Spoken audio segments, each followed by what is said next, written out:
Help me reach 1,000 subscribes. Support the video with a like and leave your thoughts in the comments. I read every comment. Thanks. I didn't expect betrayal to sound like breathing. Quiet, careless, almost bored. The call connected, and Emily smiled on my screen, hair damp, hoodie pulled tight, voice soft. "Goodnight, love you," she said. 13 years together had trained me to hear truth in that phrase. I smiled back, said it too, watched her turn sideways. Phone wobble, and then she forgot to mute. I didn't know silence could arrive so loudly in my chest then. We lived in Manchester then. Rented brick house, narrow stairs, neighbor's dog barking nightly. I was 38, project manager, early trains, late returns, reliable like weather. Emily taught yoga, evenings free, weekends bright. We had routines that felt safe.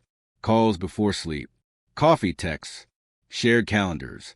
I trusted the patterns because patterns had never betrayed me before. They lulled me, made doubt seem childish, unnecessary, almost rude to voice aloud in quiet rooms anywhere.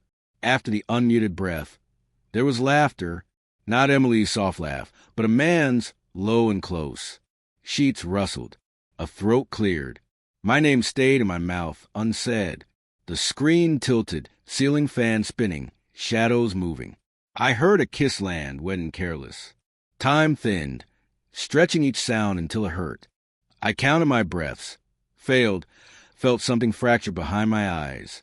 Heart pounding, hands numb, certainty arriving without permission in that moment. I didn't hang up. I couldn't. My body stayed while my mind sprinted backward, replaying months. Late classes, girls' night, Thursdays. Phone angled away. Password changed. A cologne ghost on her scarf. I had asked gently, joking then serious. She'd smiled, kissed my cheek, called me paranoid. I apologized, ashamed for doubting love. The ceiling fan kept spinning. Like it had opinions it refused to share with me. Tonight, right then and always before dawn. Emily whispered something I couldn't hear.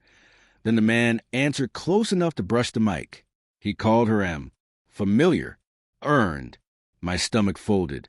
I finally spoke her name, voice steady, polite. Emily. The room froze. The laughter died.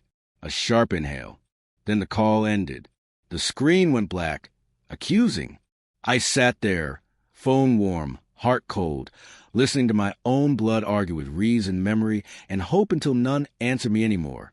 I didn't cry. Shock is tidy. I checked the time. 11:43 p.m. I checked our calendar. A blue class. I checked my bank app, then closed it. I wasn't planning revenge. I was planning sleep, clarity, survival. I slept badly. Dreams of fans, doors, and muted voices chased me. Morning would demand choices, conversations, consequences, and a courage I hadn't practiced yet. I watched darkness then, for daylight to tell me who I was. At work, spreadsheets blurred. Colleagues joked. I nodded. My phone stayed face down, heavy as a verdict. At lunch, a text arrived. We need to talk. No apology, no explanation, just control, reclaimed. I replied, tonight. Boundaries forming like bones knitting after a break, painful but necessary. I rehearsed sentences, trimmed anger, saved facts, and packed a bag in my head because decisions feel lighter when imagined first before the door opens at nightfall alone. That evening, rain stitched the street silver. Emily arrived late, eyes bright, rehearsed calm. She spoke fast, blamed distance, said nothing meant anything. I listened. I asked one question. How long? She looked at the window, then the floor. Silence answered. I nodded, feeling older, steadier, done bargaining. Truth didn't shout. It settled, heavy and undeniable, between us. I stood, grabbed my keys, and chose motion over collapse without asking permission from fear or hope. I didn't yell. I didn't beg. I said I'd be back tomorrow for clothes. She cried then, real tears, late. I paused at the door, remembered the fan, the laugh, the unmuted breath. Love doesn't survive contempt. Trust doesn't survive lies. Outside, rain cooled my face. I breathed, counting this time. Some endings whisper, but they end all the same. I walked to my car, unsure yet resolved about the man I'd be next afterward. I drove without music. My phone buzzed once, then again. I didn't look. Tomorrow would bring logistics, explanations, lines in the sand. Tonight was for quiet. Headlights cut tunnels through rain. Somewhere, a ceiling fan kept spinning, indifferent. I turned onto the motorway, leaving the call behind, carrying the truth forward. Part of me feared morning. Part of me welcomed it because daylight reveals paths darkness hides and forces choices we postpone until pain speaks. Morning arrived clear, cruelly polite. I returned for my clothes, boxes waiting like verdicts. Emily avoided my eyes, talked logistics, offered counseling. I declined. I asked for honesty, received fragments. He was a colleague, months long, exciting because it was hidden. I nodded. Thanked her for telling me now. Boundaries feel rude to liars. I loaded the car, left the key, and locked the past behind me. Rain dried. Resolve stayed. No turning back today. That night, alone, grief tried bargaining. I listed reasons to forgive, futures to salvage. Then the call replayed, unmuted truth erasing excuses. Forgiveness requires remorse. I saw management. Sleep came thin. I woke early, called a lawyer, learned options without drama. Control calmed me. I texted Emily boundaries, space, assets, timelines. She protested. I stayed brief. Peace grows when words shrink and actions finally align. Clarity costs pain up front, saves years later. For everyone involved. Weeks passed. Friends chose sides. I chose quiet. Work steadied me. I moved into a smaller flat, learned its sounds, planted herbs. Emily sent apologies, explanations, late-night memories. I replied once, kindly, closing doors. The man surfaced online. I blocked him without curiosity. Healing isn't dramatic. It's repetitive, boring, faithful. You wake, make coffee, choose yourself again. Slowly, the mirror stops arguing back, and peace becomes ordinary. Trust returns quietly, rebuilt daily, with patience alone. 3 months later, Emily asked to talk. I agreed, public, brief. She looked smaller, honest now. She said the affair ended. That losing me hurt. I listened. Thanked her for the apology. Declined reunion. Love without trust is labor without pay. She cried. I stayed gentle. Leaving felt lighter than staying ever had. Closure isn't a hug. It's a decision you keep honoring when nostalgia knocks. I walked away smiling, finally, at peace inside myself. Summer arrived. I dated slowly, carefully. I learned to mute nothing, ask early, leave sooner. One evening, I told a story to a friend. Notice my voice steady. Betrayal shrinks when shared honestly. Emily moved cities. I wished her well, sincerely. The ceiling fan became a joke, then a lesson. Love deserves attention, respect, presence.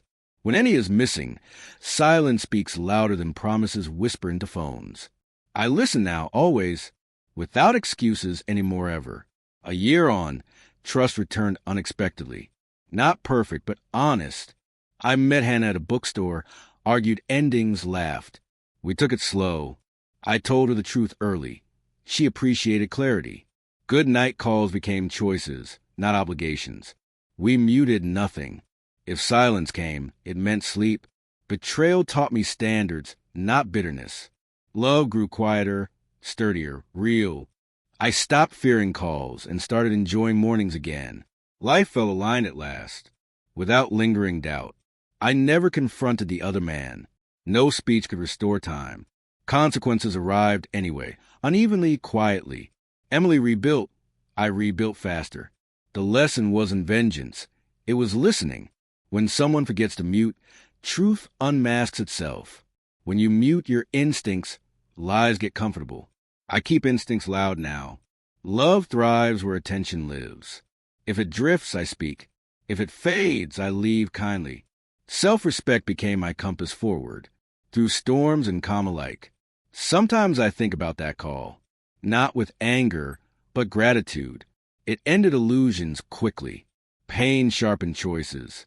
I learned endings don't need shouting. They need honesty and motion. The night taught me courage sounds like quiet steps to a car. It taught me mornings heal if you let them. I don't fear love now. I fear silence that pretends. I choose voices that stay present. Presence beats promises every time. Learned, lived, lasting truth. If this sounds familiar, listen closely. Trust your body. Patterns matter. Words without action decay. Boundaries aren't punishment. They're care. Ending something broken isn't failure. It's maintenance. I didn't lose 13 years. I gained myself. The call didn't ruin me. It revealed a life waiting. One with clearer nights, honest mornings, and love that doesn't forget to mute when it matters most. Attention is love made visible daily. I remember that always. From now on, my story ends simply. I heard the truth, chose myself, kept moving. No villains, no heroes, just choices. The night closed, morning opened. If love ever leaves, I'll let it go with dignity. Until then, I stay present, unmuted, listening. Good night still means love you, spoken awake, proven daily. And if silence comes, I'll answer it honestly, with action, not hope alone. That is how healing sounds. Quiet, steady, earned, finally. Without fear anymore here.